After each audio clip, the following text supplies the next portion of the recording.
என்ன நம்ம கடை பக்கமே ஆளை காணும். பட்டணத்துக்கு மகளை பார்க்க போயிருந்தேன்ப்பா. மகா எப்படி இருக்கா? என் மகன் நல்லா இருக்கானே. என்ன பட்டாணி ரொம்ப சோகமா வேற? உங்க வீட்டம்மா எதுவும் வந்துட்டு சண்டை போட்டாளா? அம்மாக்கு சுகர் குறையவே மாட்டேங்குதுண்ணே. இந்த மாதிரி தான் நீங்கள் என்ன பண்ணாலும் என்னோட சுகர் லெவல் கண்ட்ரோலே ஆகலை அப்படின்னு நினைக்கிறீங்க. ஃபர்ஸ்ட் ஆஃப் ஆல் நீங்கள் எடுக்கிற டேப்லெட் மட்டும்தான் உங்களை சுகரை கண்ட்ரோல் பண்ணணும்னு நீங்கள் நினைக்காதீங்க.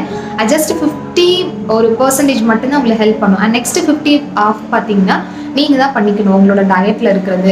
அண்ட் டயட்டில் வந்து சொல்லும்போது நீங்கள் கோதுமை அண்ட் ராகி இந்த மாதிரியான ஃபுட்டை வந்து நீங்கள் வெரைட்டியாக எடுங்க.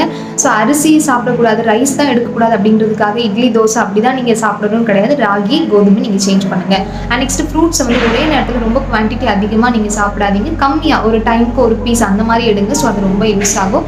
ஸோ ரொம்ப ஸ்ட்ரெஸ் ஆகாதீங்க. அண்ட் வந்து எக்ஸசைஸ் நல்லா பண்ணுங்கள். கண்டிப்பாக